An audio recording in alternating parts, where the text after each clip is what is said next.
Welcome to the first playoff edition of the Parkway Grill 1standtrn high school football forecast. Well, we got a lot of teams' seasons ended last Friday, but we still have a lot of teams left in the playoffs and a lot of good games coming up. This is when it really counts. This is when you can throw out the records, and 5-5 may not look great on paper, but 7-5 does after 2 playoff wins. So records kind of don't mean a whole lot. And speaking of that, Rider 7-3 going up against a 10-0 Friendship team that is playing pretty well, but 10-0 teams lose first round sometimes. Yeah, that is the thing. Well, there's always a 6-4, 5-5 team that goes a few rounds, it seems like. Rider last year at 6-4 went all the way to the regional finals, and it's kind of hard to predict that they will when they get a 10-0 team right off the bat. They get a district champion right off the bat, even though Rider is a second-place team. They're not a fourth-place team, which you wouldn't have this problem if they were all in one bracket. Yeah, it's a tougher draw. It changes matchups, just like you talked about. Windthorst doesn't get to face Albany, and there's some things that you lose by having the 2 brackets. But it gives more teams a chance for deeper runs into the playoffs. And I think there's some different things about this Friendship team than when they played 5 years ago. Yeah. But I saw a little film on them. They still, it seemed like the name changed. I think this guy's name is Yui, but they have a great tailback and a run-dominant team. They put up some big numbers, scored a lot of points, and I think offense is the best part of their team, which kind of fits in with Rider and the District 4-4A teams. Yeah. They were offense-driven, and Rider thinks their defense is getting better. Their numbers still aren't good because of some of the early games they had. Holding Old High at 7 points is pretty impressive, though. Yeah, that was like, it'll be completely different game plan. That was back off and hope they run. And they're not going to do that this week. Yeah, one of the hidden factors to last week is Old High got off 30 passes, and they probably wanted to throw 50 times. Yeah. And so they shortened that game. And so Rider's defense, their linebackers, their line, clogging up lanes is going to be a key. They still won't have Blake Brom, but the safeties played pretty well last week. It's tough playing on the road a little bit. I mean, it's a true road game for Rider. Usually you don't see that in the playoffs. Yeah, they think that Amarillo trip's going to help them. Of course, they lost that game by 3, but they played well, and another not quite as long a trip, but another 3-hour-plus road trip. Play in their stadium, smaller stadium. It may, there'll be a loud crowd. It may be a better atmosphere than when the 2 played at Jones Stadium.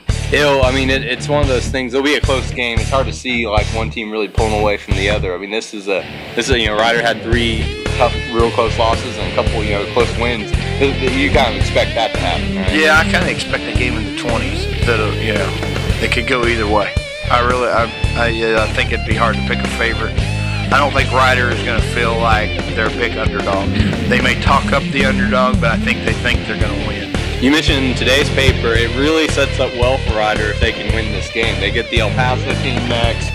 Hard to really think that they'd lose that game, and then a couple of the tougher teams that they might have faced in the 3rd round like Division 2 or on the other side of the bracket. I mean, they still have to be a pretty good Birdsville team maybe, or it'd be a tough team, but there's no just like giant waiting on them until they face Denton Ryan again. No, and I think if they got another shot at Ryan, they might beat them. Yeah.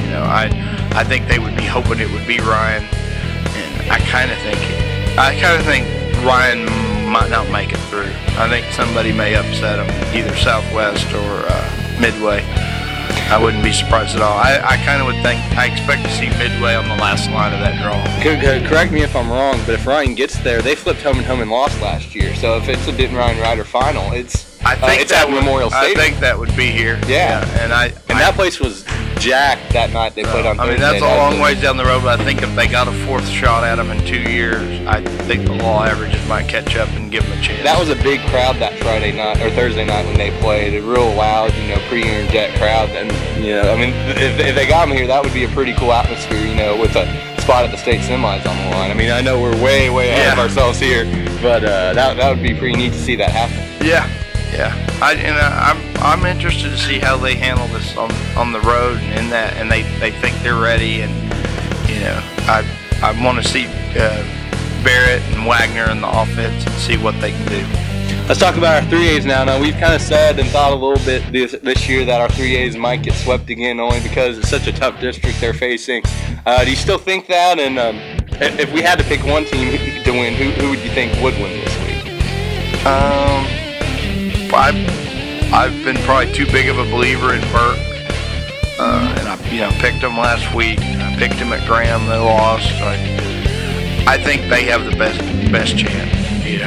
They've seen Wiley before, so the kids shouldn't be scared. Seen him a lot of times. They've lost to him, but I think their offense gives them a chance. They still have to have their defense show up and play consistently.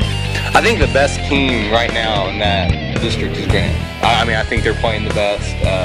Stopping. They got the toughest draw. They got the toughest draw. It's unfortunate for them. I know they're really. I think I'd pick them if they were playing Brownwood this week. I saw them play in the second week of the season, and Graham's defense is playing well, but they're going up against Keenan Ward, a Snyder, who's going to Texas Tech next year. Real athletic kid. He rushed for 270 yards and 5 touchdowns against Wiley a couple weeks ago in the district win. And he can throw too. He can throw too. I don't think they throw as much this year. I think they lost maybe their top couple receivers, so his passing yards aren't like what they were last year. But it's tough seeing Graham win that game. Now last year they were kind of a bigger underdog on the road again at Shotwell, and they took him to overtime. So it wouldn't surprise me if Graham hung in there, and maybe if they get some breaks, and maybe they could pull it out. But I think that's just the toughest draw in that district. I can see Burke winning. The only thing is they give up 30 points a game, and Wiley's offense is pretty good. Yeah. So that game, if Burke's gonna win that game, it's gonna be 42-38. To answer your question, I'll probably pick them to get swept. That district, I'm leaning towards. But it's not going to shock me if one of them pulls off an upset. Does Bowie have a chance? Bowie has a chance. According to PigskinPrep.com, they have the best chance. I think they're 6-point underdogs. Burke's 10 and Graham something like 17.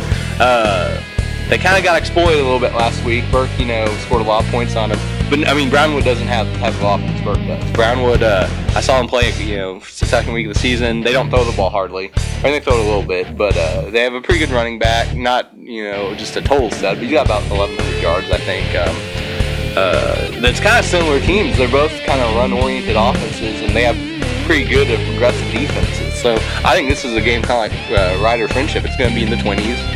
And that'd be a huge step for Bowie. Bowie hasn't won a playoff game. They took a big step forward, just sharing that district title and playing the kind of defense they played all year up until the last week. They haven't won a playoff game. That's huge. 1981, last time they won a playoff game. So it's a winnable game. They actually threw for a bunch of yards against Burke. Their passing game hasn't been very good. They threw for like 240 against Burke. So if they can do that, if they can throw the ball some, then they're going to be tough to stop. But I don't know. I'm going to probably pick 6-3A to get swept. But I think we could see 3 pretty close games. So. Yeah, that'll be better. I don't think anybody's going to get 88 this year. No, I don't think any 60-point losses are going to happen. So down in 2A, our best team's off holiday this week. And then what do you think about those other two? Well, Henrietta's playing Hamilton, and Nakona's playing Crawford. Crawford hung with Cisco for a half last week. Cisco's a really tough team in that region. I think it's going to be hard for Nakona to beat Crawford. They're kind of going in as the underdog. But they have a 1,600-yard running back and a 1,100-yard quarterback running the ball. They run the ball pretty well. And then Crawford's a smash-mouth team too. So those type of games, it's whichever team just kind of dominates up front. So if Nakona can get off to a good start in that game, kind of like they did against City View, it's possible. Henrietta, Hamilton's kind of a toss-up. That was a 6-0 Hamilton win last year. The thing that I don't know about, Henrietta, kind of already clinched, had everything set up last week. They lost to Alvord, which is kind of a surprise. And the quarterback, which means so much to their team, Colton Boer, was hurt. And they're acting like he's going to play this week. They feel pretty comfortable. It's an ankle. You know how those ankles go. He'd probably, I would assume he'd at least be limited. Yeah. So, that hurts their chances with already dealing with an offense that's not dominant by any stretch. Yeah. So. And there's a quarterback issue, I guess, out in one. Yeah, the quarterback's had mono the past couple weeks. I think they pulled him against the Panhandle game, which ended up getting away from him. And then if people saw that Lockney score where it was close, I think 15-8, that was why he was out. And they're a different team without him, because they lost 63-0 to Monday. Scored 15 points against a not very good Lockney team. They're playing West Texas Net, which beat Stratford to make the playoffs. I mean, they're in that district of Canadian and Stratford and Sunray, so that's getting the playoffs is pretty good there. They played last year. Quanah won by 10. I think if he plays, Quanah wins again. If he doesn't play, I think it's kind of hard to pick Quanah, but we'll see, I guess, how that goes. Seymour's got a game it probably should be favored to win against New Deal. They played last year. New Deal was better. Seymour's probably a little better last year. Seymour's a pretty good team. Yeah, and they're all explosive. They got a lot of different guys that can do things. They're kind of hard to start. They're having a speed advantage in that, and so I can see them winning.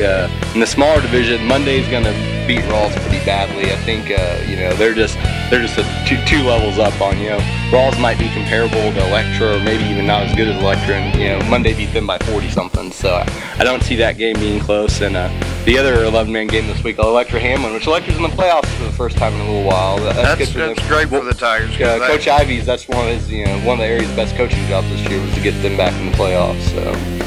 Yeah, and he thought he had a lot of work to do at the start of the year. Yeah. The kids obviously got it done. Yeah, and they got some talent. They're going against Hamlin, a Hamlin team who's pretty good, but I think their running back's probably not going to play. He missed the last couple weeks, and that's going to be a kind of a toss-up game. Electra's going to run the ball a lot pretty well, and Hamlin's going to throw the ball a lot pretty well. And I guess we'll kind of see who does whichever one does the best on that is probably going to win. So. Yeah. Next week we'll have probably plenty of winners to talk about, and then we'll also have Windthorst and Holiday to preview. Yeah, they'll be coming back entering the fold, and so we'll see, I guess, how this week plays out. It should be pretty exciting.